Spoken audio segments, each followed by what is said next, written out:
কোন স্বৈরাচারীর হাতে এই বাংলাদেশ জনগণ নিরাপত্তা না। আপনারা বলেন, হ্যাঁ, লিফলেট বিতরণ করার জন্য একটা মানুষ খুঁজে পায়নি লিফলেটটা ধরার জন্য। আজকে আপনারা স্বৈরাচারী আসলে স্বৈরাচারীর পক্ষে লাগবে না একটা ফা, আর বিএমপি আসলে বিএমপি রাখবে একটা ফা, দুই নৌকা ফা দিবেন। মাথা খারাপ, ওটা সময় শেষ। ফিটাই ফিটাই লাশ করে ফেলবো, মাঠ থেকে সরাই ফেলবো। এই স্বৈরাচারীর জন্য আমরা অনেক কষ্ট করেছি।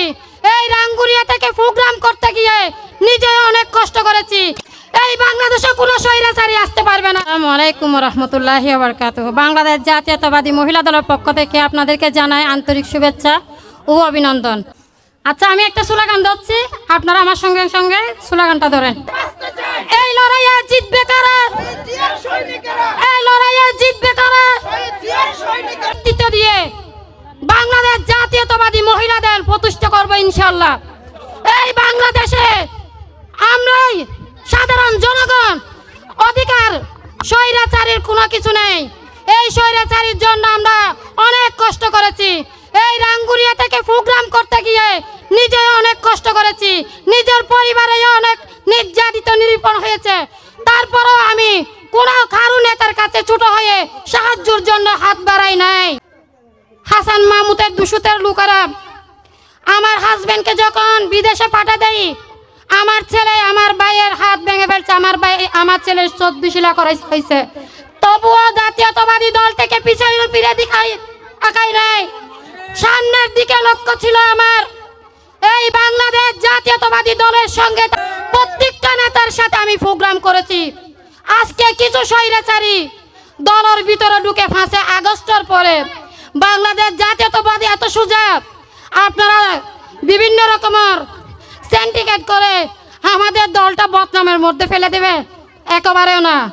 মেরুদণ্ড নিয়ে দাঁড়াইছি পিছনের দিকে হেরে যাওয়ার জন্য না, রাজপথে এসেছি বুক সাহস করে, হইলে মরবো নাইলে মেরে যাব, সিদ্ধান্ত একটাই ছিল।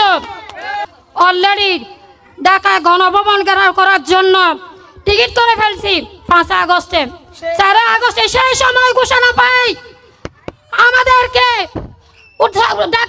ঢাকা কেন্দ্র থেকে বলা হয় আপনাদেরকে আসতে হবে না, পালাইছে শেখ হাসিনা, পালাইছে। অনেকদিন খাইছে আর খাওয়ার শেষ নাই, শেখ হাসিনা পালিয়ে গেছে। আমি ওখানে অজ্ঞান হয়ে গেলাম।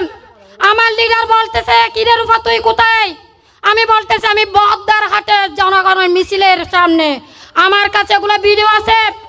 আসার সময় আমি রাঙ্গুরিয়া উপজেলায় বর্তমান আহ্বায়ক কমিটি অধ্যাপক কুতুবুদ্দিন বাহার গুসারা, যখন আমি ওকে পাই, ওকে কুলে নিয়ে খাঁদের উপরে নিয়ে ফেলছি সিএনজি থেকে লাফ দিয়ে। এটা টার্গেট করা আছে। আমি যাকে মন থেকে ভালোবাসি তার পিছনে আমার শ্রমক দিয়ে থাকি। আমি দুঃসময় ছিলাম ওখানে রাজপথে, সুসময় আছি রাজপথে, আমি থাকবো। বাংলাদেশ কার কাছে নিরাপদ সেটা বলেন? শহীদ জিয়ার পরিবারের হাতে নিরাপদ বাংলাদেশ, কোনো স্বৈরাচারীর হাতে বাংলাদেশ নিরাপদ না। এই বাংলাদেশে কোনো স্বৈরাচারী আসতে পারবে না। এই বাংলাদেশ শুধু স্বাধীনতার বাংলাদেশ 2024 সালে জনগণের। আজকে অনেক 17 বছর পরে আমরা সরাসরি বিএনপির নামটা ঘোষণা করে বলতে পারলাম, কথা বলতে পারলাম। এটাই আমাদের মহান আল্লাহ রাব্বুল আলামিনের কাছে শুকরিয়া। তার সঙ্গে সঙ্গে জানাতে চাই 2024 সালে জুলাই আন্দোলনে যাদের মৃত্যু হয়েছে, যাদের চোখ হারানো হয়েছে, যাদের হাত ভাঙানো হয়েছে, তাদের জানাতে চাই আন্তরিক শুভেচ্ছা। যাদের মৃত্যু হয়েছে তাদেরকে আত্মার জন্য সবাই দোয়া ও ভালোবাসা মাত করি। তার যারা ওদেরকে স্বাধীন শহীদের সাথে ঘোষণা করা হয়। কারণ আমি দেখেছি 2024 সালে জুলাইয়ের আন্দোলন, আমি যখন চট্টগ্রামে চিটাকে ছিলাম, লিফলেট বিতরণ করার সময় আমার লিডার ছিল একবার। এরপরে আমি নিজে একাই আমার এই মেয়েটাকে নিয়ে লিফলেট বিতরণ করেছি বদ্দার হাটে। তখন আমি বাসায় আসলে পুলিশের প্রশাসনের লড়াই, আমার 2টা হাতের আঙ্গুল ভেঙে ফেলি, ডান হাতের পায়ের আঙ্গুল ভেঙে ফেলি। কোন নেতায় আমাকে জিজ্ঞাসা করেছেন, রূপা এত কষ্ট করেছেন, এত রিস্ক দিয়ে আপনি চট্টগ্রামে লিফলেট বিতরণ করেছেন, রাঙ্গুনিয়া থেকে কোন মহিলা ছিল, কোন মহিলা গিয়েছে? এখন নিত্য নতুন ডুল বাজাতে আসেন। হ্যাঁ, লিফলেট বিতরণ করার জন্য একটা মানুষ খুঁজে পাইনি লিফলেটটা ধরার জন্য। আজকে আপনারা স্বৈরাচারী আসলে স্বৈরাচারীর পক্ষে লাগবেন একটা ফা, আর বিএমপি আসলে বিএমপি রাখবে একটা ফা, দুই নৌকা ফা দিবেন। মাথা খারাপ, ওটা সময় শেষ। ফিটাই ফিটাই লাশ করে ফেলবো, মাঠ থেকে সরে ফেলবো। কারণ এটাই হচ্ছে 2024 সালে আমাদের দেশ, সোনার বাংলাদেশ। এটা জিয়া পরিবারের দেশ, এটা একমাত্র জিয়া পরিবারের হাতেই নিরাপত্তা বাংলাদেশ জনগণ। কোন স্বৈরাচারীর হাতে এই বাংলাদেশ জনগণ নিরাপত্তা না।